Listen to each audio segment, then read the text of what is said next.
I turned 77 last fall. Age is a strange thing. In my head, I'm still 45, but my body reminds me that the years are flying by, especially in the mornings when my joints ache like I've been carrying bags of cement all night. That's what I did when I was young, building bridges, not just connecting the banks, but creating structures that would last for centuries. At least that's what we thought back in the 60s. My name is Orrin Stout.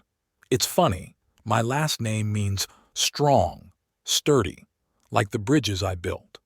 All my life I've prided myself on my ability to build strong things, whether it be structures made of steel and concrete or a family. But something went wrong with family. Apparently, every business has its calculation errors, even the best engineers. Elizabeth, my wife, died 3 years ago. 50 years we were together, half a century. Sounds like an eternity, but it was like a day. Her heart just stopped in her sleep, peacefully, without agony. I woke up in the morning and realized she wasn't breathing anymore. I remember looking at her face, calm, peaceful, and couldn't believe I would never see her smile again. After the funeral, our daughter Yvonne and her husband Quentin and their daughter Tabitha moved in with me. "You don't have to be alone, Daddy," Yvonne said in a tone that tolerated no objection. I was grateful then. The house seemed empty without Elizabeth, and at 74, I was beginning to fear loneliness. Looking back now, I realized they didn't move for me. Quentin had credit problems. He'd invested in some dubious scheme and lost almost all of his savings. Yvonne worked for an insurance company, but her salary was barely enough to pay off their debts. And Tabitha, my 23-year-old granddaughter, couldn't find a job after college and sat on her parents' backs. The house in Toledo that Elizabeth and I had bought back in the 70s was fully paid for. 3 bedrooms, a spacious living room, a backyard with apple trees Elizabeth planted with her own hands. We bought it at a good price when I got a promotion at my engineering firm. The neighborhood has only improved over the years. It is now one of the most decent neighborhoods in the city. The first few months together were tolerable. Yvonne cooked dinners, trying to replicate her mother's recipes. Quentin helped with minor repairs around the house. Even Tabitha sometimes kept me company watching old movies. But gradually, things changed. At first it was the little things. Yvonne stopped asking me what I wanted for dinner. "You should eat healthy at your age, Daddy," she'd say, placing a plate of bland porridge or salad in front of me. Elizabeth never deprived me of small pleasures like fried potatoes on Fridays or a piece of chocolate cake after Sunday lunch. Then my stuff started to move around. Books I'd left on the coffee table in the living room would mysteriously end up in my bedroom. "We don't want you to trip and fall," Yvonne explained. My comfortable old armchairs had disappeared from the living room, giving way to some gaudy modern furniture Quentin had dragged in from their old house. "Your chairs were taking up too much space, Daddy," Yvonne said when I asked where they'd gone. Later I found them in the garage, covered in dust. My presence in my own home was gradually minimized. The living room was now Quentin's territory with his huge television set, which he turned up to full volume. Tabitha had taken over the kitchen, cooking strange meals for her friends who would come over late at night and make a lot of noise until morning. And I spent more and more time in my bedroom, rereading books or just staring out the window at the apple trees that no one but me had bothered to trim this spring. "Pa, have you seen my credit card?" Yvonne flew into my room without knocking, as she often did lately. "I need to pay for Tabitha's new cell phone, and I can't find the card." "No, I haven't seen it," I answered, taking a break from my book. "Can't Tabitha pay for her own cell phones? She's 23 years old." Yvonne rolled her eyes, a gesture I began to notice more and more often when I dared to speak my mind. "Dad, you know how hard it is to get a job these days, especially for young people. She's already sent out dozens of resumes." "In my day." I started, but Yvonne was already leaving the room. Yeah, in your day, everyone got a job as soon as they got out of school," she said over her shoulder. "Times have changed, Dad." I sighed and turned back to the book, but the lines were blurring before my eyes. Yvonne used to be such a sensitive girl. When Elizabeth died, I thought my daughter and I would grow closer. Instead, a wall of misunderstanding and irritation grew between us. My engineering pension is quite decent. I've saved a lot of money over the years. Elizabeth and I had spent most of it on Yvonne's education. She'd graduated from a prestigious college, though I didn't think it was much use. But there were still some savings in my accounts and a few lucky investments. I wasn't rich, but I had enough to live comfortably for the rest of my life. Now that money was slipping through my fingers. Utility bills had tripled since my daughter's family had moved in with me. Quentin was constantly taking on debt that he never paid back. Tabitha seemed to think of my wallet as an extension of her own. "Grandpa, can I borrow a 20? The girls and I are going to the movies." Tabitha peeked into my room, already dressed for going out, with lipstick and false eyelashes that made her look like a surprised owl. "Sure." I pulled out my wallet. It was weird that she even asked. Usually, money just disappeared from my wallet. "Thank you." She grabbed the bill and kissed my cheek, the first show of affection in weeks. "You're the best." I watched her run out of the room and thought about how little it takes to buy ostentatious love. $20 and I'm the best grandpa ever, until the next $20. In the evenings, when the house was quiet, I would often go out into the garden and sit on a bench under the apple trees. At such times, I would talk to Elizabeth. Not out loud, of course, not enough for Quentin or Yvonne to hear and think I was out of my mind. But in my mind, I was telling my wife about everything that was going on in our house. "You know, Ellie," I thought, looking up at the stars through the branches of the apple trees, "sometimes I think they're waiting for me to die. They've already planned what they're going to do with the house and the money. Yvonne even asked me last week if I'd made a will." I imagined Elizabeth shaking her head, as she always did when I was too harsh in my judgment. "Don't think badly of them, Orrin," she would say. "They're just confused. We all lose our way sometimes." But I couldn't help thinking about how our daughter had changed. Yvonne grew up in a home full of love. Elizabeth and I were never rich, but we always found a way to give her everything she needed. And not just material things. We taught her to be kind, honest, to respect her elders. Where did all that go?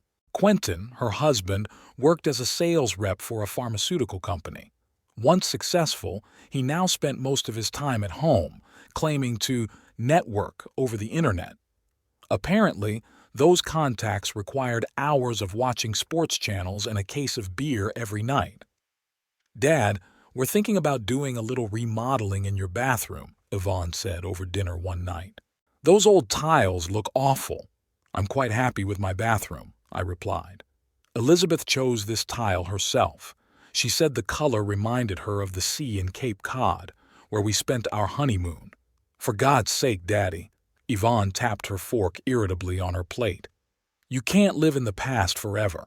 Mom died 3 years ago. It's time to move on." I looked at my daughter and didn't recognize her. When did she become so callous? When did she stop understanding what memories meant to someone my age? "Your mother," I said quietly but firmly, "was the best part of my life.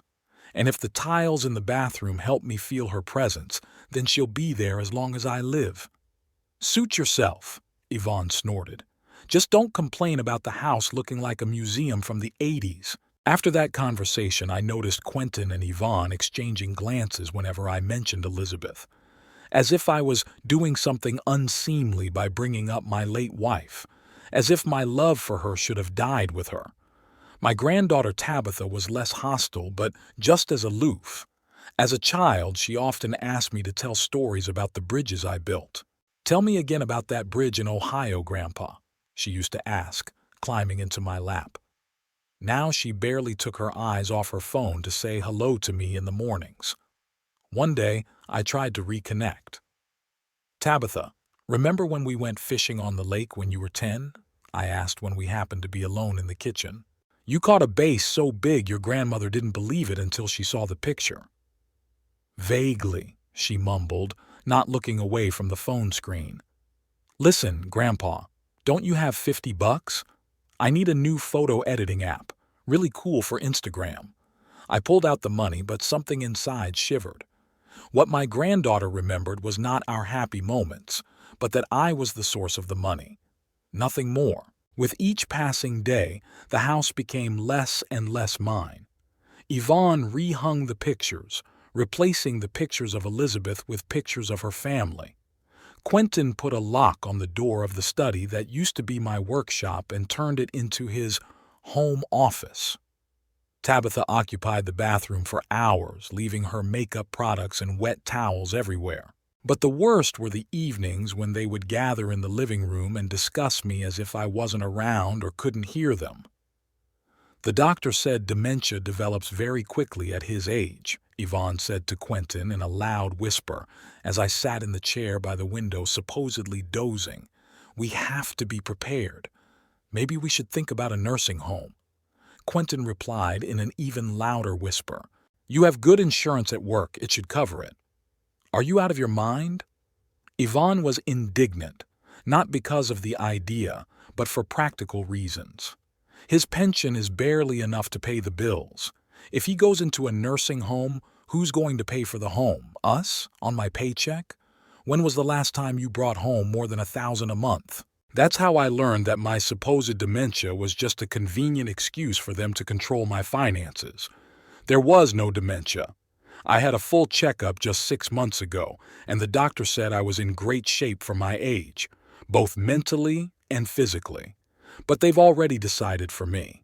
They've decided that I'm incapacitated, that I'm a liability, that I'm just a source of money and a roof over my head. Yesterday I found a letter from the bank in my mailbox. Yvonne usually picks up all the mail, but this time I went out before her. Turns out I only had a few $1,000s left in my account, where my main savings were kept. Someone, and I know exactly who, had been making withdrawals for the past few months. When I tried to talk to Yvonne about it, she brushed it off. You gave me power of attorney to manage your finances, Dad. Don't you remember? See, that's why I have to do it.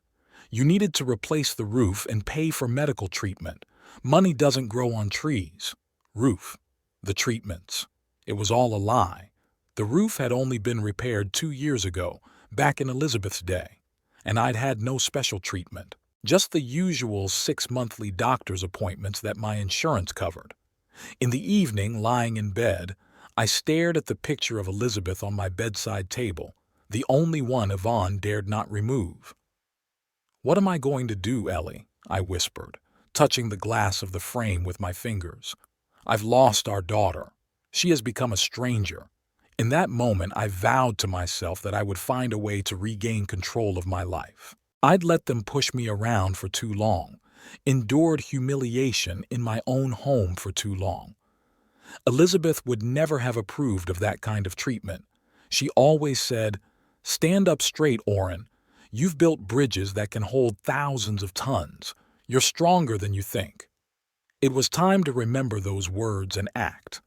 The morning began with the clatter of dishes in the kitchen. I opened my eyes and looked at the clock. 6:30. Too early for Yvonne and her family. They usually didn't get up until 8. Pulling on my robe, I walked out of the bedroom and headed toward the sound. Tabitha was rummaging through the cabinets, moving pots and pans with a clatter. Her hair was disheveled and her face had the remnants of last night's makeup. "What are you looking for?" I asked. She flinched and turned around. "Jesus, Grandpa, scared me to death. I'm looking for that big frying pan my mom uses to make pancakes." "It's in the second cupboard on the left," I said. "But why do you need a frying pan this early?" "I just got back," she yawned. "I was at the club with the guys and then we went to Raven's, but her fridge is empty. I'm starving." I looked at my watch again. She didn't come back. She just got here, 6:30 in the morning. "Do your parents know you were out all night?" Tabitha rolled her eyes just like her mother. "Sneaking around? Really, Grandpa? I'm 23 years old. I'm a grown man." "A grown man doesn't live off his parents and grandfather," I replied, surprised at my own harshness. "A grown man works and pays his own rent." Tabitha looked hurt for a moment, but she recovered quickly. I'm looking for a job, okay? But it's all about connections these days. It's not my fault we don't have rich friends who could get me a job. Oh, by the way, oh man, we're out of eggs. She slammed the refrigerator door shut and looked at me with a sudden smile, the same smile she'd used since she was 5 when she wanted to beg for something. Grandpa, don't you have some cash? I'll run to the store for eggs and bacon, and maybe something for coffee. I sighed and went to get my wallet. When I got back, I handed her 2 20s. Thank you. She kissed me on the cheek, leaving a sticky trail of lipstick. You're the best. When the door closed behind Tabitha, I sat down at the kitchen table and thought, why did I give her money again, after I just reprimanded her for being irresponsible?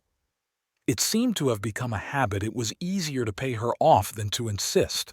That's how I ended up in my current situation, always yielding, always trying to avoid conflict. Even with Elizabeth, I rarely argued. She was a wise woman and her decisions were usually the right ones. But after she died, I continued to live my life as if someone else was making decisions for me. First it was Yvonne, then Quentin, and now even Tabitha was twisting me around as she wished. Enough, I said out loud.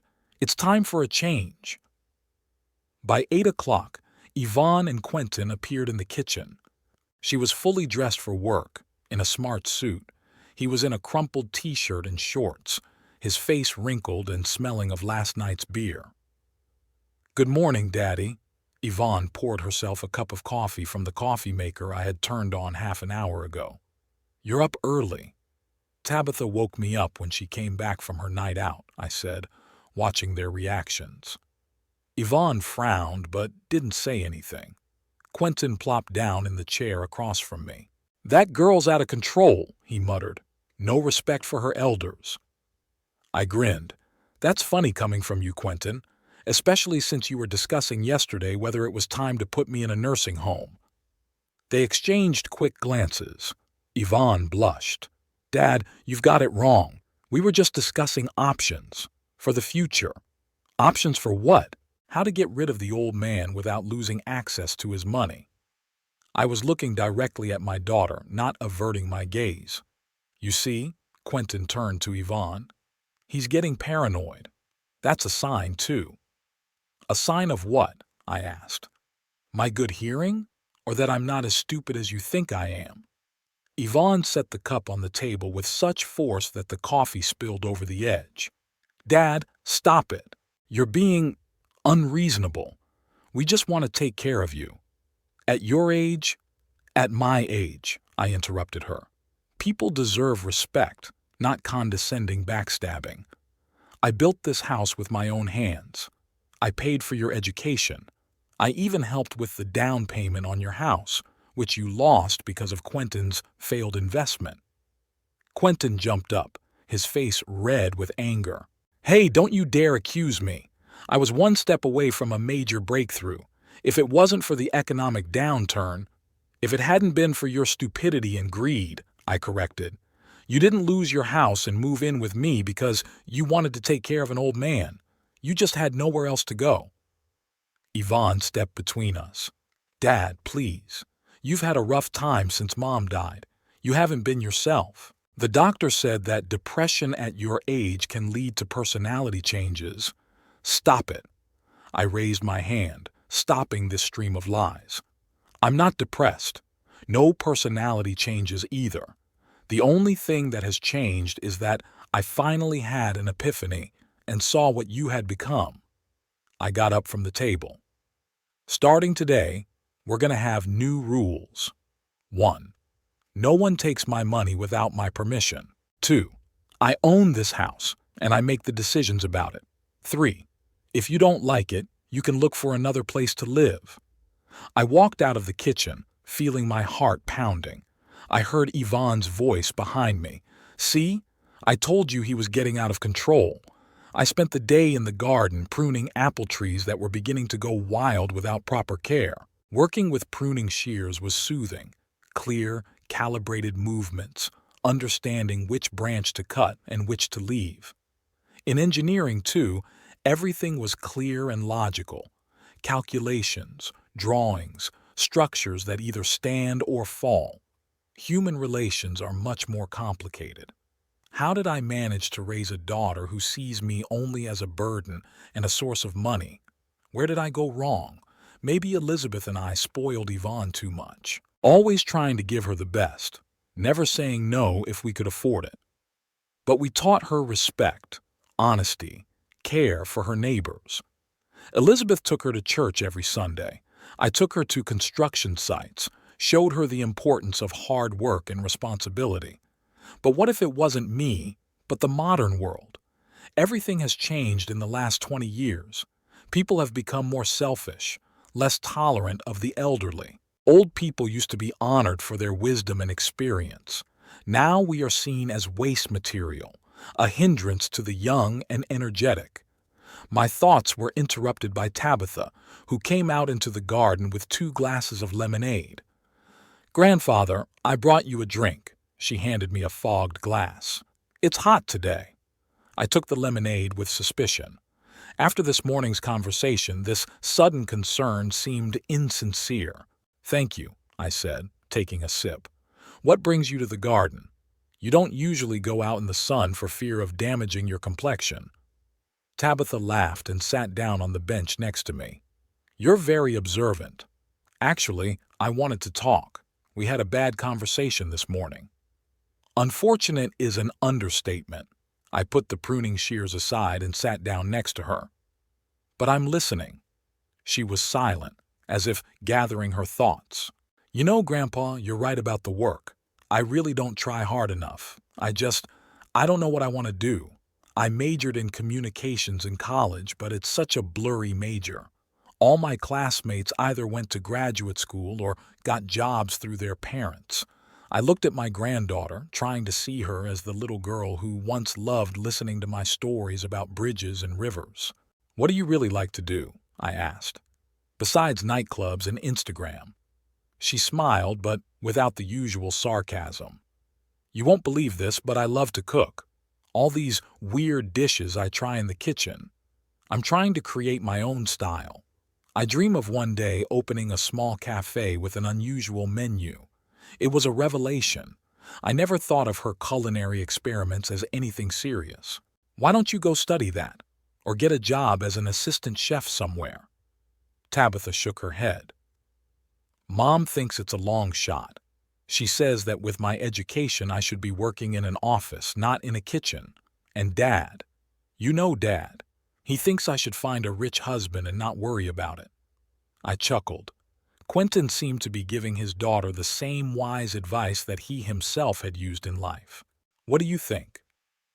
I'm afraid to try," she admitted quietly. "What if it doesn't work? What if I turn out to be untalented?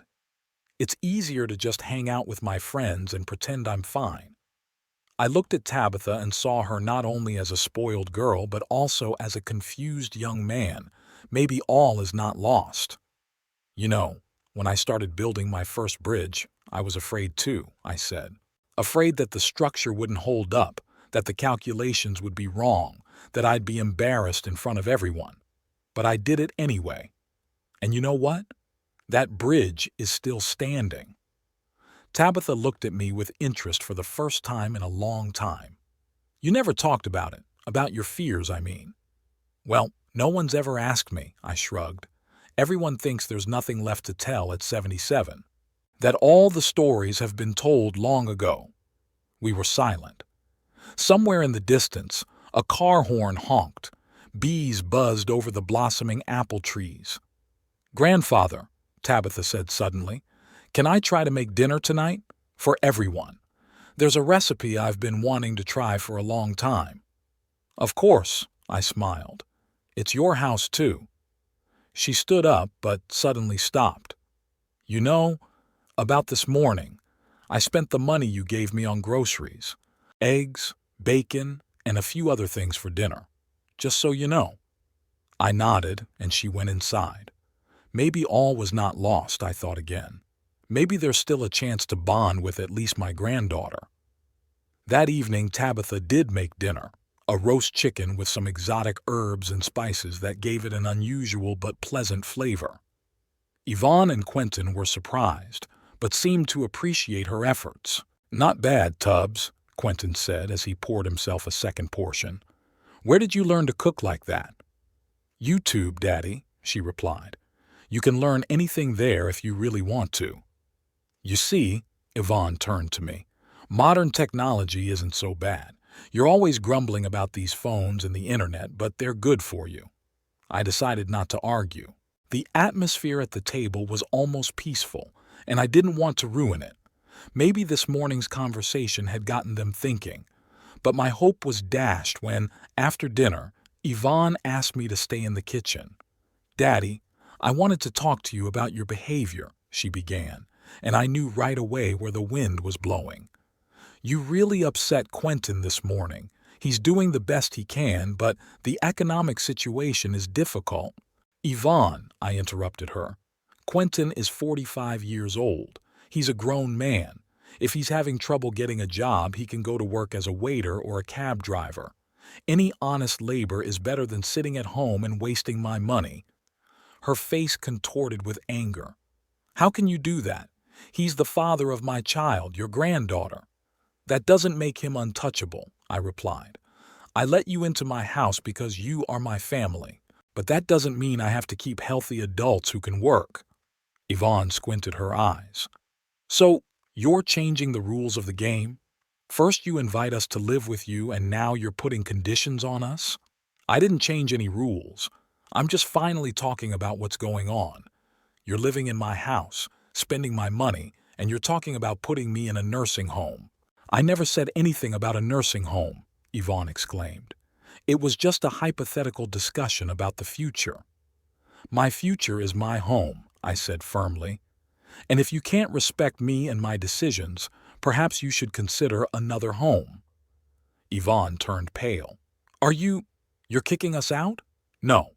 I'm saying there have to be rules in this house, and the most important rule is respect, mutual respect. I respect you as adults, and I expect the same in return." She was silent for a moment, as if digesting my words. Then her face returned to that look of condescending concern that I hated so much. "Dad, I understand that you're upset. Maybe we should talk to your doctor about adjusting your medication. These mood swings—" I walked silently out of the kitchen. It's no use. She can't hear me. She doesn't want to hear me. In my room, I sat on the edge of my bed and stared at Elizabeth's picture. What would she do in my shoes? My Ellie always had a knack for finding the right words to get through to people, but even she probably would have given up in the face of such a wall of incomprehension. I woke up the next morning with a determination to act. The house was slowly waking up. I could hear Yvonne's footsteps getting ready for work, the sound of water in the bathroom where Quentin was probably taking a shower. Tabitha was still asleep, of course. She rarely got up before noon. I got dressed and left the bedroom. In the kitchen, Yvonne was packing a bag for work. "Good morning, Daddy," she said, as if yesterday's conversation had never happened. "I left you some oatmeal on the stove. And don't forget to take your pills." "Thank you," I replied. "Yvonne, I've been meaning to ask. Do you remember that wooden file box that stood in my office? It's in Quentin's office now." She froze for a moment. "I think I do." "Why?" "I need to check some papers. Insurance papers, Will. Can you ask Quentin to find that drawer?" "Why do you need the will?" Yvonne's tensed up right away. "Are you up to something?" "No, I just want to make sure everything's in order. At my age, you have to have up-to-date documents." She looked at me suspiciously, but nodded. "Okay, I'll tell Quentin. But Dad, don't do anything stupid, okay? We care about you, really." When she left, I sat down at the table and thought. Of course, there was no need to look for a box. All the important documents had long been stored in a safe deposit box. But I needed to check Yvonne's reaction, and I got it. They're afraid I'll change the will, that I'll disinherit them. That's been their main fear all along. Not my health, not my well-being, but the money and the house they expect to inherit when I die. And suddenly, it hit me. The solution was simple and obvious. If all they see in me is a source of money, then they must be deprived of that source. Not when I die right now. But how could I do that?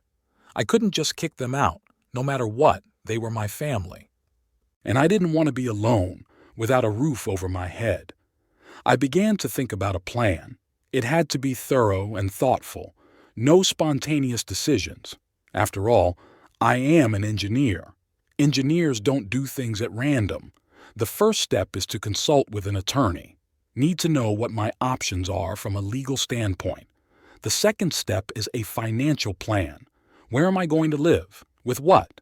The third step is the execution itself. In that moment, sitting at the kitchen table with my oatmeal cooling, I made a decision that would change everything. I would no longer silently tolerate neglect in my own home. I would no longer be a source of money for people who disrespected me. I would regain control of my life. Elizabeth would be proud. She always said, "Orrin, sometimes you have to destroy an old bridge to build a new, stronger one." It was time to tear down that rotten bridge and start building a new one. Over the next few days, I met secretly with a lawyer. His name was Perry Hamish, an elderly gentleman with a neat gray beard and shrewd eyes. We'd known each other since I'd worked on the Maumee River Bridge. He represented the construction company then, and we often argued about technical details and safety. But eventually we found common ground and even became friends. "So you want to change the will?" Perry asked when I had explained the situation to him. We were sitting in a small cafe 2 blocks from my house. I'd chosen this place deliberately. There was little chance that anyone in my family would happen to stop by. "Not just the will," I said. "I want to see what my options are for the house. Can I give it to someone outside the family?" Perry sipped his coffee and rubbed his chin thoughtfully. "The house is all yours, right? No co-owners, no mortgage?" "It's clean. Elizabeth and I paid off the last installment 20 years ago." "Then you can have it any way you want. Sell it, gift it, bequeath it to whomever you want. There are options with trust funds, charitable organizations." He thought for a moment. "But let me ask you something, Orrin. Are you sure you want to cut off your daughter completely?" "It's a big step." I sighed and looked out the window.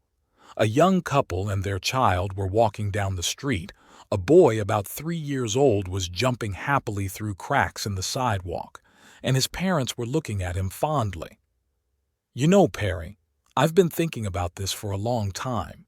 Yvonne is my daughter, and I love her. But the way she and her family have treated me over the last few years, it's not love anymore, it's exploitation. They see me as an ATM machine and a nuisance at the same time. They're discussing how they can put me in a nursing home and get their hands on my money." Perry frowned. "That sounds unpleasant, but have you considered other options? Maybe you should try family therapy?" I grinned bitterly. "Yvonne thinks I have senile dementia. Anything I disagree with her is interpreted as a sign of dementia. There's no therapy for that." We had a long discussion about the legalities. In the end, I decided to change my will, transferring the house to a charitable organization that helps veteran builders, people who, like me, have spent their lives building something strong and durable. I decided to withdraw some of my savings in cash, for myself, for the first time in my new life. "Are you sure you can manage on your own?" Perry asked me one last time. "I've relied on myself all my life," I answered. "At 77, it's not too late to remember that habit." Friday night, Yvonne announced at dinner that she had prepared something special. Usually, dinners were held in tense silence, punctuated only by the sound of cutlery and the occasional phrase about the weather or the news. But tonight there was wine on the table, and even Tabitha had gotten off the phone to help set up. "What's the occasion?" I asked, taking my usual seat at the head of the table. "Quentin has good news." Yvonne smiled and winked at her husband. "He'll tell you himself." Quentin coughed and straightened up in his chair. "I got an offer from a new pharmaceutical startup. They want me to head up their sales force in the Midwest." "Congratulations," I said sincerely. Maybe this would finally solve their financial problems. When do you start? Well, there's a nuance. Quentin looked at Yvonne. The company's office is in Chicago. We're going to have to move. Move? I was surprised. All of us? We're all going to Chicago, Dad, Yvonne said as she put the roast on the plates. We've already looked for a nice apartment near the lake. I felt something cold clench inside me. What about me? Everyone stopped talking. Tabitha stared down at her plate.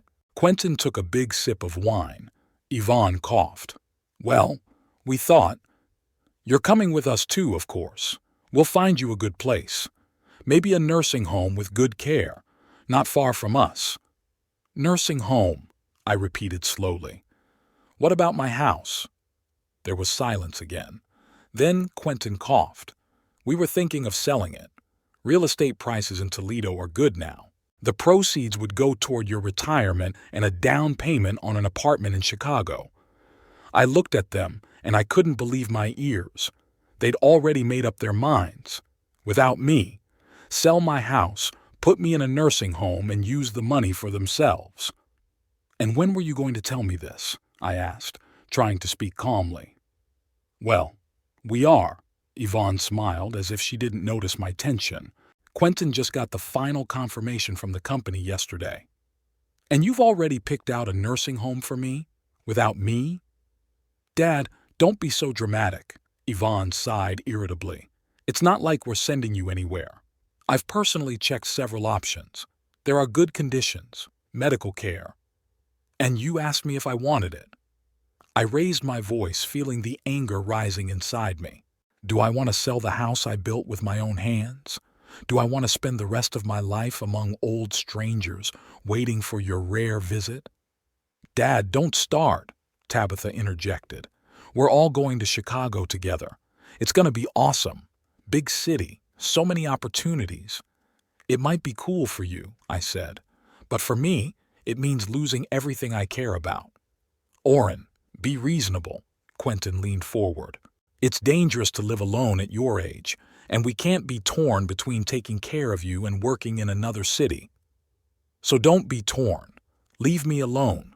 I'll get along just fine without your care. Yvonne angrily tapped her palm on the table.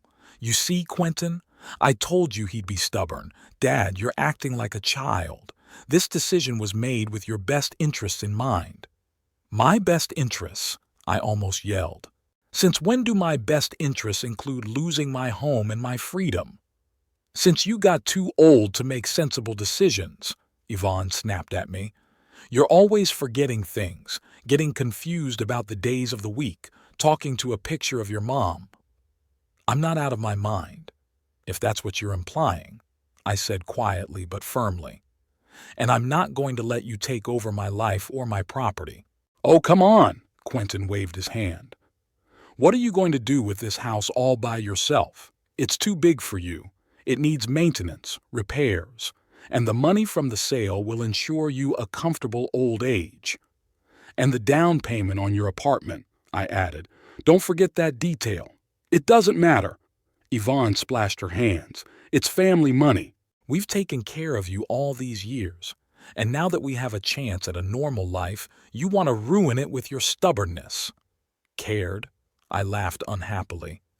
You moved in with me because you lost your own house to Quentin's stupidity. You live on my pension, spend my savings, and yet you talk behind my back about getting rid of me. Because it's impossible to discuss anything with you, screamed Yvonne. You take everything in stride. We're trying to get on with our lives, and all you can think about is your bloody house and money. My house and my money, I corrected, and I'm not going to let you take it away. Yvonne jumped up from her chair, her face red with anger. You're insufferable. A selfish old man who thinks only of himself. Mom was the only one who could tolerate you, and that was probably just out of pity. I stood up too, resting my hands on the table. Don't you dare talk about your mother like that. She loved me, and I loved her. Just because you and Quentin don't have that relationship doesn't give you the right to insult our memory. What memory? Yvonne shook her head. All you do is live in the past. Mom died 3 years ago, and you're still sitting over her picture as if she's coming back. It's time to live in the present, Dad. We're your family, we're alive, we're here, and we make decisions. You're making decisions behind my back, I said. You're planning to sell my house and put me in an orphanage without even asking my opinion. What kind of family are you? What kind of father are you? Yvonne retorted. Always in his bridges and blueprints, never interested in my life. Even now, when Quentin finally has a chance for a normal career, you only think about your own comfort. I shook my head, not believing my ears. Was this really how she had perceived my attitude all these years? Me, who worked 60 hours a week to provide her with the best education. Me, who went to all her school concerts even if I had to take time off work. Me, who gave all my savings to her wedding to Quentin, even though I doubted him even then. You know what, Yvonne, I said quietly, I'm disappointed, not in you, in myself, because I must have raised a man who is incapable of gratitude and respect. Shut up, widower, Yvonne suddenly shouted, and everyone at the table froze. Just shut up. You don't know anything about modern life. You sit here with your outdated principles and try to teach us. We're going to Chicago, period. You either come with us to the nursing home or stay here and bend your proud back all alone. Shut up, widower. The words hung in the air like a slap in the face. Tabitha stared at her mother with wide eyes. Quentin squirmed awkwardly in his chair. And I suddenly felt strangely relieved, as if I'd made a decision I'd been putting off for a long time. Without a word, I got up from the table and headed for the door. Daddy, wait. Yvonne's voice sounded less confident. I didn't mean to. It just came out. But I was already out of the room and up the stairs to my bedroom. There, in silence, I sat on the edge of my bed and looked at the picture of Elizabeth. This is it, Ellie, I said quietly. Now I know what to do. I couldn't sleep all night. Memories swirled in my head of how Elizabeth and I had bought this house, how we'd fixed it up, how happy we'd been when Yvonne had been born. Our daughter's first steps on this very floor, the first day of school, the graduation, the wedding. How could we have come to the point where now she calls me widower with such anger, as if my grief were a crime? By morning, the plan was finally formed in my head. I waited for Yvonne to leave for work, Quentin to leave for another business event, which was probably a meeting with friends at a bar, and Tabitha to go shopping with her friends. Pulling an old suitcase out of the closet, I started packing the essentials: clothes, toiletries, medications, a silver-framed picture of Elizabeth, a few books, a folder of important documents that I had thoughtfully taken from the safe deposit box as recently as last week. Then I sat down at my desk and began to write a letter. I wrote it long, choosing my words carefully. I didn't want it to seem like an act of revenge, but rather a necessary step to preserve my dignity. Dear Yvonne, Quentin, and Tabitha, when you read this letter, I will no longer be in the house. I have made the decision to start a new chapter of my life, without you. Yesterday's conversation has convinced me that we can no longer live together. You see me only as a burden and a source of money, and I can't and won't accept that attitude. Yvonne, I've always loved you and tried to be a good father. It's a shame you don't appreciate that. Shut up, widower, were words I'll never forget. They showed me how deep the gulf between us was. As for the house, I don't own it anymore. I've signed it over to a charity for veterans of the construction industry. You have 3 months to find a new place to live, after which the foundation will put the house up for sale. All the accounts I had in the bank are closed. The money's been withdrawn. Don't try to find me.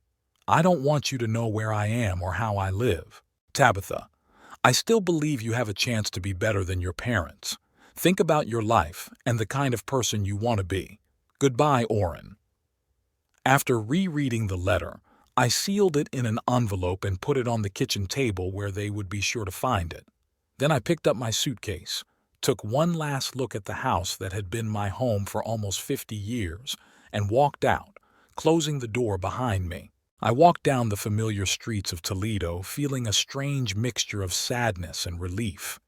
There was uncertainty ahead, but also freedom. I was no longer a prisoner in my own home, an object of neglect from my own family.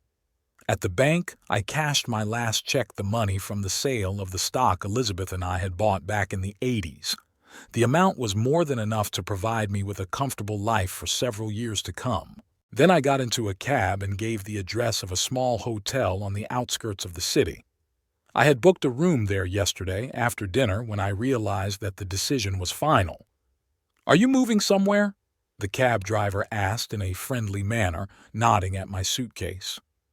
"Yes," I answered, looking out the window at the familiar streets floating by. "I'm starting a new life."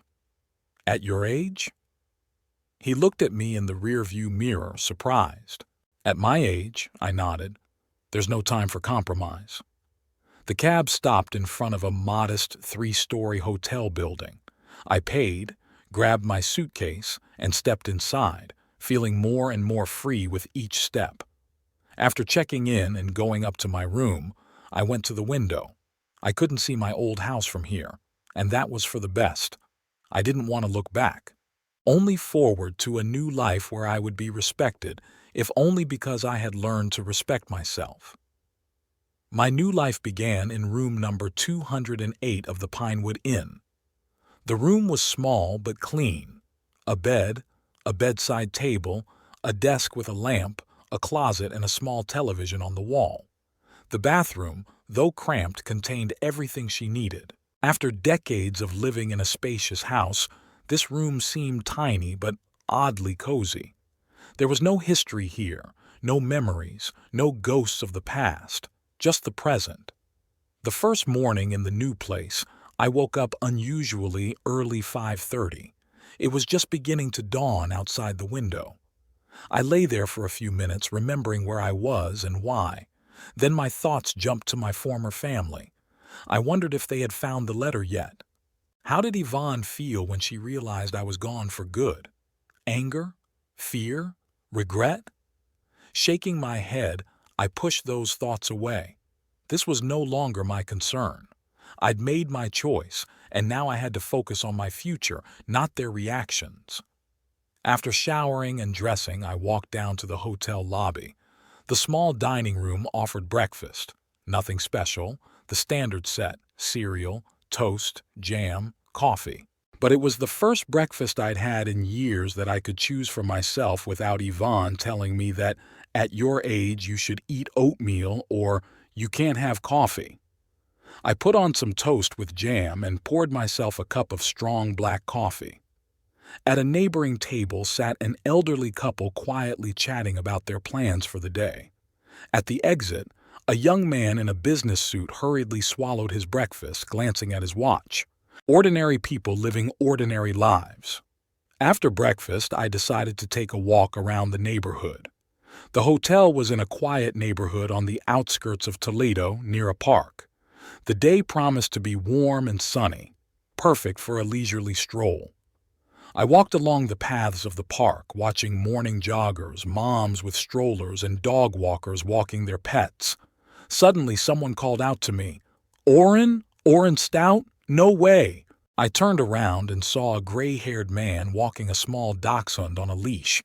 His face looked familiar, but I couldn't remember his name. "It's me, Lawrence Teller," he exclaimed as he came closer. "We worked together on the Momi Bridge, remember? I was the safety inspector." Now I remembered Lawrence, or Larry as we called him, was a pedantic inspector who pestered everyone with his nagging about the smallest details.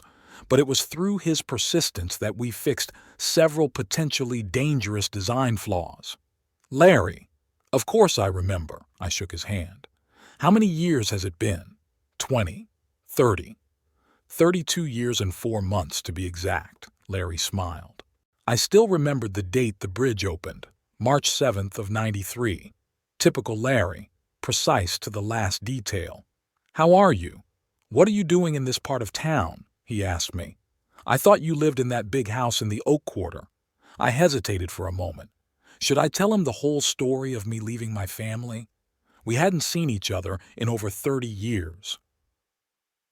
I decided to make a change of scenery, I said evasively. I stayed at the Pinewood Inn for a while. Larry nodded understandingly, though he clearly didn't understand. You're renovating the house? Margaret and I once stayed in a hotel for 2 weeks while we changed the floors. Something like that. I decided to change the subject. How about you? You still working? I retired 5 years ago. It's just Spot and me now. He nodded at the dachshund sniffing at a bush. Margaret died 3 years ago. Cancer. I'm so sorry, I said sincerely.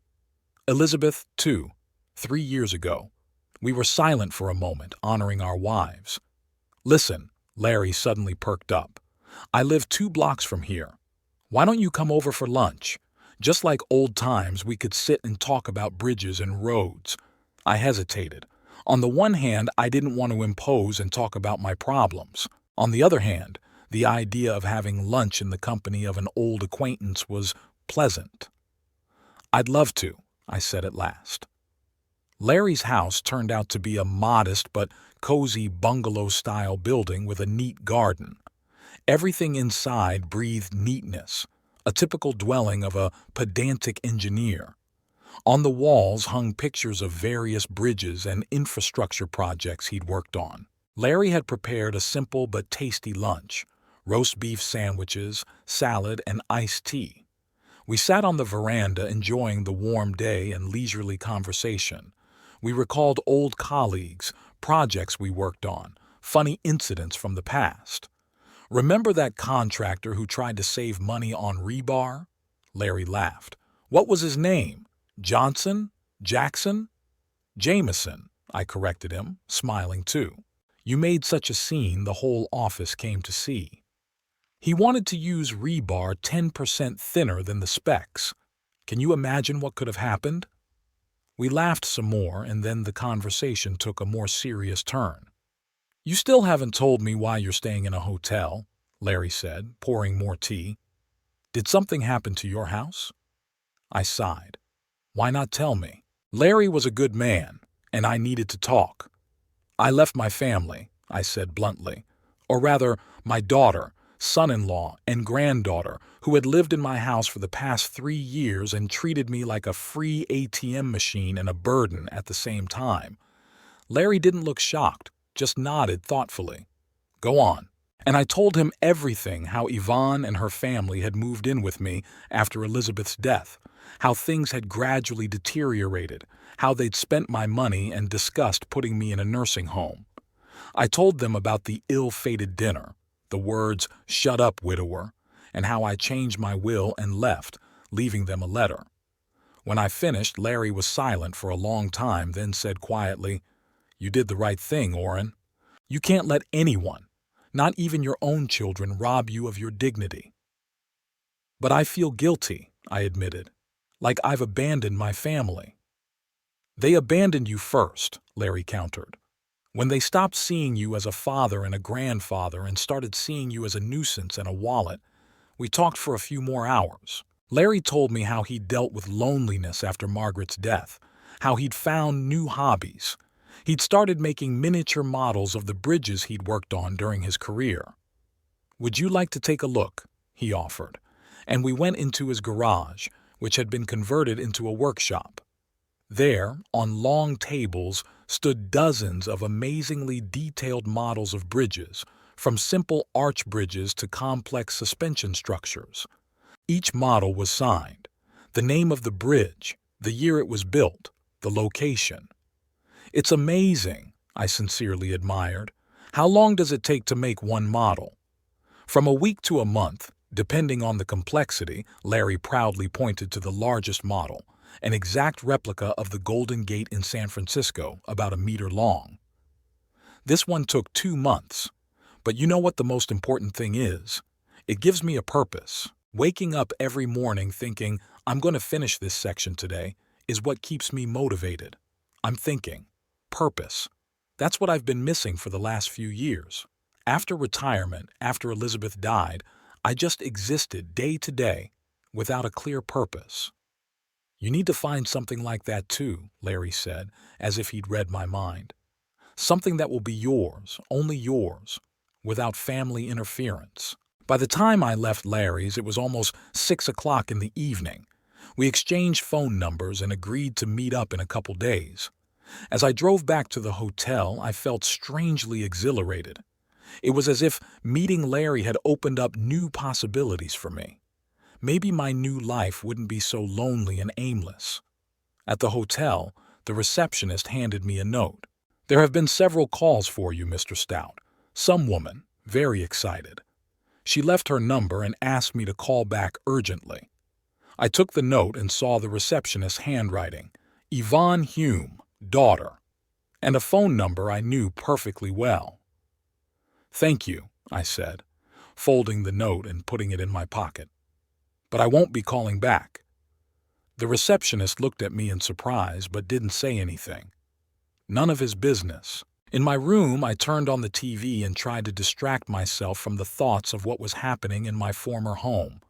But my imagination drew pictures one more vivid than the next. Yvonne comes home from work, goes into the kitchen and sees an envelope on the table. At first, she doesn't pay attention. She thinks it's a bill or an advertisement.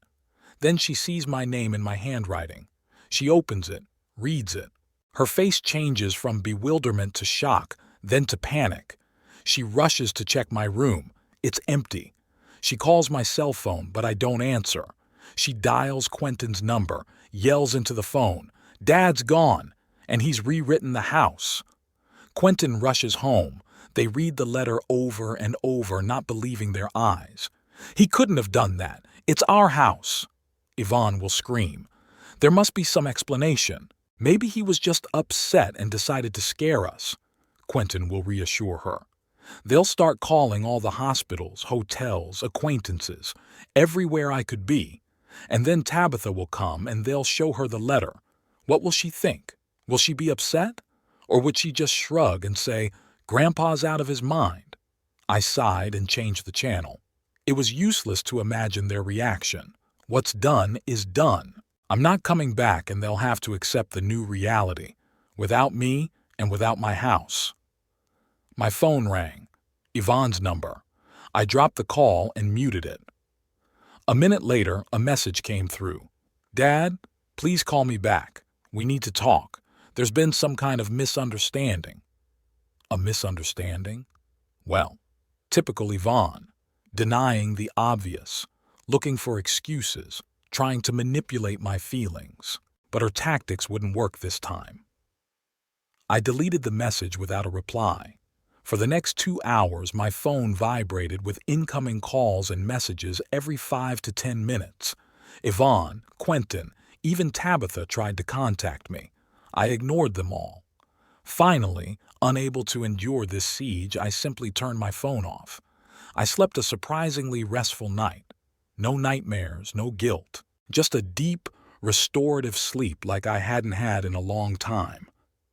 In the morning, over breakfast, I pondered Larry's words about purpose. What do I want to do in my new life? What will bring me fulfillment and meaning? Suddenly, it hit me. I've always loved to draw.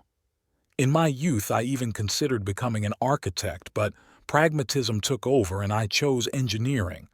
But why not return to this hobby now? I have enough free time and money to buy everything I need. With this thought in mind, I went to the city center, to the art store. I bought a drawing album, a set of pencils, watercolor paints and brushes. The saleswoman, a young woman with dreadlocks, watched with interest as I meticulously chose my materials. "Are you an artist?" she asked as she packed up my purchases. "I used to be," I replied. "A long time ago. And now I decided to remember an old hobby." "That's great," she smiled sincerely. "It's never too late to go back to what you love." I smiled back, feeling a strange kinship with this stranger, who unwittingly confirmed the correctness of my choice. Back at the hotel, I turned on my phone and saw dozens of missed calls and messages. The last one was from Yvonne, sent an hour ago. "Dad, we were at the bank. Is it true? Did you really cash everything in? And has the house really been rewritten? What do we do now? Please answer." I pictured them sitting in the bank and the manager explaining to them that, yes, all accounts are closed, the money has been withdrawn, and no, they can't get information about where that money was transferred to. Then they probably went to my lawyer, Perry, but he, true to his word, refused to discuss the details of the change of will with them, citing confidentiality. And now they're sitting in my former home, a house that in 3 months will no longer be their home, trying to realize what has happened, that they have truly lost everything: my support, the roof over their heads, their financial security, everything they took for granted and didn't appreciate. For a moment, I felt a prick of regret. Maybe I had been too harsh. Maybe I should have given them another chance. But then I remembered all the humiliation, all the talking behind their backs, all the times they ignored my wants and needs, and especially those awful words, "Shut up, widower." No, I did everything right. They got exactly what they deserved. I turned off my phone and opened a new sketchbook.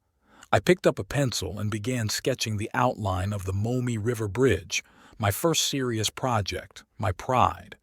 The lines were confidently laid down on the paper, as if my hand remembered every curve of the structure, every detail. I drew and felt the return of the forgotten pleasure of creativity. In the evening I met Larry again, this time in a small restaurant near the hotel. I showed him my first sketches and he nodded approvingly. "It's a great start to a new life, Orrin. Creativity heals the soul better than any medicine."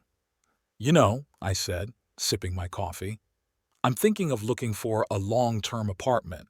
It's convenient to live in a hotel, but it's expensive and I'd like to have my own space." "That's a good idea," Larry agreed. "I can help you with the search if you want.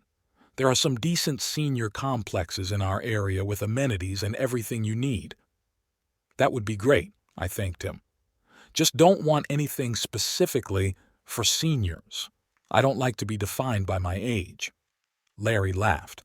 "You've always been stubborn, Orrin, even 30 years ago. Glad to see that some things don't change." We talked until the restaurant closed, discussing plans for the future, reminiscing about the past, building new bridges no longer across rivers, but between our lives. Back at the hotel, I turned on my phone again. There were no new messages. I guess the family realized I wasn't going to answer. Or maybe they were still in shock at the realization that I had indeed gone and robbed them of everything they thought was rightfully theirs. I lay in bed and closed my eyes, feeling strangely peaceful. Yes, I had lost my family, but I had found freedom and dignity, and perhaps I had found a new purpose in life. Before I went to bed, I looked at Elizabeth's picture, which I placed on my bedside table. "You'd be pleased, Ellie," I whispered. I had finally done what I should have done a long time ago. I was myself again. It had been 2 weeks since I'd left my house and started a new life. With Larry's help, I found a small but cozy apartment in a quiet neighborhood in Toledo. The apartment was on the 2nd floor of a 3-story brick building, 1-bedroom, a living room combined with a kitchen, and a small balcony overlooking a green courtyard. The rent was reasonable and the location was convenient, not far from the park where we met Larry and only a 20-minute walk from his house. Setting up the new place was unexpectedly pleasant. I bought only the essentials: a bed, a table, a couple of chairs, and bookshelves. I hung my first drawings on the walls, still tentative, but getting better every day. At the local thrift store, I found an old easel and a set of oil paints, and now I started every morning with an hour of painting. My financial situation was stable. The money I had withdrawn from my accounts before I left was sitting in a new account at another bank. My pension as a bridge engineer plus Social Security benefits provided me with a comfortable existence. I could afford to eat out at restaurants a couple times a week, buy books and art supplies, even save a small amount each month. One morning, while painting on the balcony, I was trying to capture an old oak tree in the yard. I heard a voice from downstairs. "Hey, Upstairs. You're doing pretty good. I looked down and saw a woman about my age with short gray hair and wearing gardening gloves. She was standing by a bed of flowers and looked up at me with a smile. "Thank you," I replied, "just starting to learn the art." "It's never too late to start something new." She took off her gloves and held her hand up as if to shake it. "I'm Helen Vaughn. I live in apartment 101 right below you." "Orrin Stout," I introduced myself. "Pleased to meet you."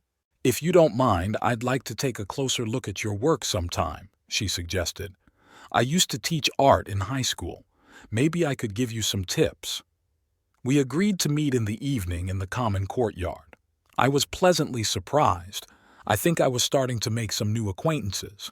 First Larry, now Helen. Maybe old age loneliness isn't as inevitable as I thought. In the evening, Helen and I sat on a bench in the yard. She scrutinized my drawings, sometimes nodding, sometimes frowning. "You have a good eye for perspective," she said at last. "Not surprising if you were an engineer. But you're too timid with color. Don't be afraid to experiment, to use bright colors." "Experimentation is not welcome in engineering," I smiled. "We prefer precision and predictability." "Well, art is not a bridge," Helen laughed. "If the line goes wrong, no one dies." We talked until dusk. Helen told me that she had been widowed 5 years ago and had moved to this house to be closer to her son and his family. But she doesn't see them as often as she'd like. They have their own lives, work, children. "And you?" she asked. "Do you have children?" I hesitated to answer. Should I tell her the truth? About how my daughter had betrayed me, how I'd left my own home. But then I decided there was no point in hiding it. It would come out sooner or later. "There is a daughter," I answered. "But we don't communicate. It's a complicated relationship."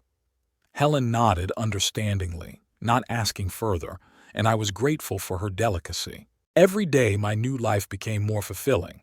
I painted in the mornings, then walked in the park or went to the local library where I signed up for a computer literacy course for the elderly. I met Larry twice a week to play chess or just talk about life. In the evenings, I often had tea with Helen, who gave me drawing lessons and told me funny stories from her teaching practice. On one such evening, about a month after I had left home, the doorbell rang. I opened it and saw Yvonne on the doorstep. She looked gaunt, with dark circles under her eyes. Her clothes, the same business blouse and skirt she wore to work, looked wrinkled as if she'd slept in them. "Daddy," she exhaled, "I finally found you." I stared at her in silence, not inviting her in. How had she gotten my address? She must have hired a private investigator or just called every real estate agency in town. "Can I come in?" she asked after a pause. "We need to talk." I stepped aside, letting her into the apartment. Yvonne looked around with obvious surprise, probably expecting something more squalid, confirming her notion that I'd be lost without her. "Nice place you've got here," she said, a note of disappointment in her voice. "What do you want, Yvonne?" I asked bluntly. She lowered herself into the chair without waiting for an invitation. "Dad, this situation, it's crazy. You can't just wipe out your whole family over one stupid fight." "It wasn't just a fight," I replied calmly. "It was the last straw. You treated me like a burden and an ATM at the same time for years. You planned to put me in a nursing home and sell my house. And you called me a widower with such disdain, as if my grieving for your mother was something shameful." Yvonne shook her head. "I was upset, Daddy. You don't compromise. You don't realize the world has changed. Quentin finally had a chance at a good job, and you ruined everything with your stubbornness." "I haven't ruined anything," I countered. "Quentin can still go to Chicago and work for his drug company, just without my house and my money."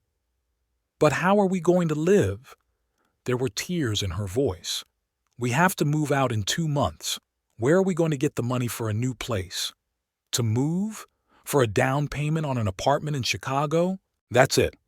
The real reason she's here.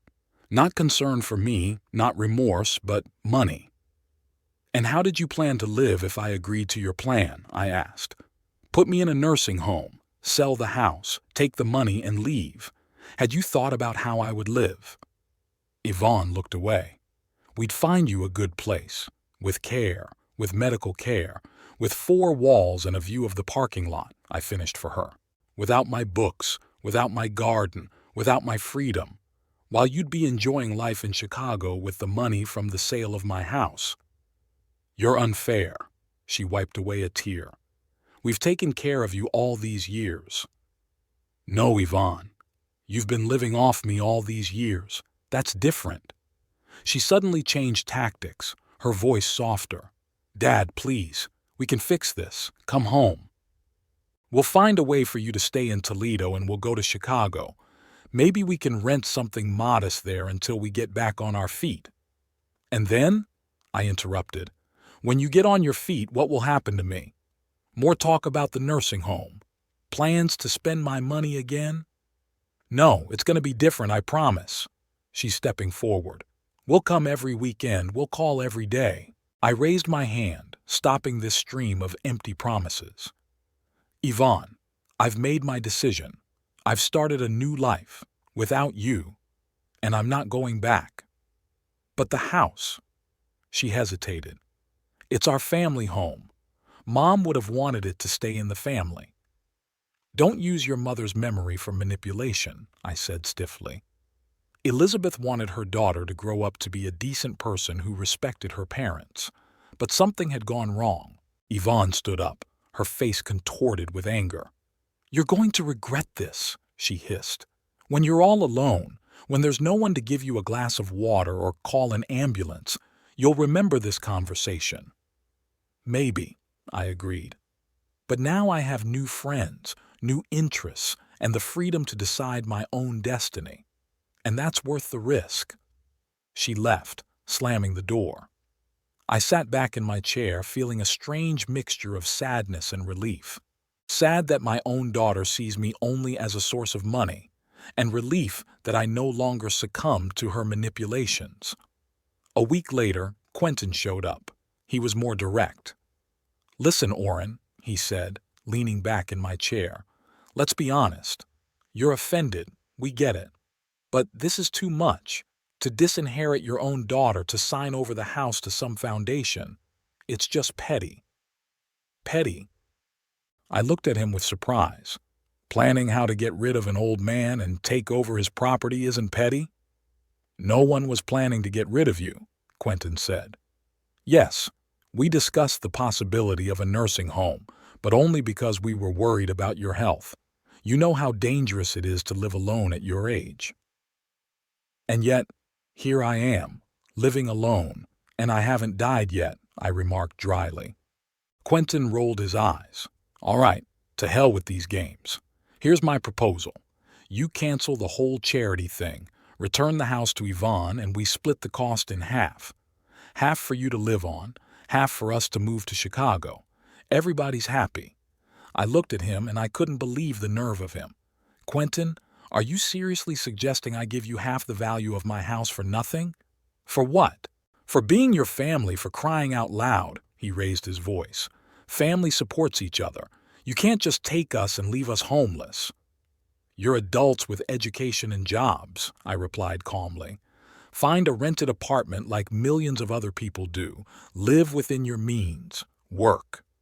"Fuck you," Quentin spat out, standing up.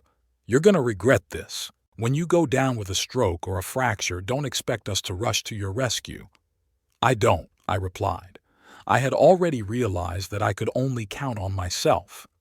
After he left, I stood at the window for a long time looking out at the street. Strangely, their threats no longer frightened me. Maybe I would really be alone in my old age. Maybe it would be hard for me. But it would be my life, my decision, my dignity. At the beginning of the 3rd month after I left, Tabitha came in. Of the 3, she seemed the most sincere. "Grandfather, I'm not here for money," she said, refusing the tea. "I just wanted to make sure you were all right." "I'm fine, Tabitha," I said, taking a seat across from her. "As you can see, I'm not poor." She looked around at my drawings. "Did you draw these? Not bad." Thank you. New hobby. We were silent for a moment, then she asked, "Why did you do that to us?" I know Mom was wrong to say what she said. What she said. But to take away our house, all our money, that's cruel, Grandpa. I sighed. Tabitha, it wasn't an impulsive act. I'd put up with years of neglect, manipulation, talking behind my back. You all saw me as nothing more than a nuisance and a source of money. And when your mother called me widower with such contempt, that was the last straw. But what was my fault? There was resentment in her voice. I've never treated you badly. Not badly, but not well, I answered. You took my wallet when you needed money and ignored me when I tried to talk to you. Remember our conversation in the garden about your dream of becoming a chef? It was the only sincere conversation between us in years. She lowered her eyes. I know. I'm sorry. I've been, selfish. All I thought about was myself, my problems. And now? I asked. What do you plan to do? Mom found an apartment, a cheaper one, in a not-so-great neighborhood. Dad got that job in Chicago after all, but there's no money to move the whole family. So he'll go by himself, rent a room there, and send money to us. I nodded. Maybe it would be a good experience for them to learn to live within their means, to appreciate what they have. And you? I asked. What are your plans? Tabitha smiled suddenly. I found a job at a small cafe as a cook's assistant. It doesn't pay much, but it's a start. The owner said that if I do well, she can promote me to assistant cook in 6 months. That's great, I said, genuinely happy. So you decided to follow your dream? I've been thinking a lot since you left, she admitted, about how we lived, how we treated you, and how I don't want to live like that. Always depending on someone else, asking for money, not developing. You were right in the garden. It's time to grow up.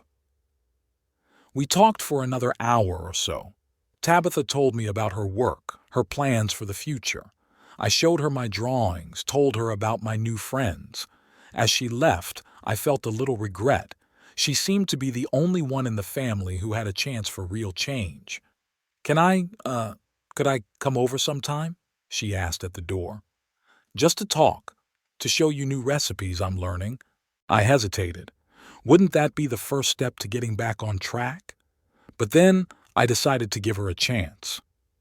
It's okay, I said. But just you alone, without your parents. It's a deal. She smiled and, unexpectedly for me, hugged me. Thank you, Grandpa. 2 days after Tabitha's visit, I received a letter from the charity to which I had signed over the house. They informed me that the Hume family had vacated the premises and the house would be put up for sale shortly. Part of the proceeds, according to my will, would go to scholarships for young engineers and part would go to help elderly builders in difficult circumstances. I folded the letter and walked over to my easel. Today, I was working on a new painting, a view from my balcony of the park in the distance. Helen said I was getting better at perspective and the play of light. In the evening, Larry, Helen, and I gathered at a local cafe. It had become our tradition to have dinner together once a week, to discuss news, plans, just to enjoy each other's company. Sometimes we were joined by Doris, the librarian from the reading room where I spent a lot of time, sometimes by Martin, a retired policeman we met at a computer course. How are things going with the new painting? Helen asked when we were settled at the table. I'm making progress, I replied, but I still can't get the color of the sky at sunset right. You can show it tomorrow and I'll give you a hint, she smiled. You really have a talent, Orrin. It's a pity you didn't start painting sooner. It's never too late, Larry remarked, raising his glass. Here's to new beginnings at any age. We clinked glasses and I thought about how my life had changed over the months. From a lonely old man enduring humiliation in his own home to a man surrounded by friends, doing what he loves, living life to the fullest. Yes, I lost my family, or rather the illusion of a family. But I gained much more: freedom, dignity, new relationships based on mutual respect rather than financial dependence. As I drove home that evening, I thought of the words Elizabeth had once said to me: "Orrin, it's never too late to start over. The key is to have the courage to take the first step." I had taken that step. And now I was walking on a new bridge, a bridge that led not to a past full of bitterness and disappointment, but to a future that I had chosen for myself.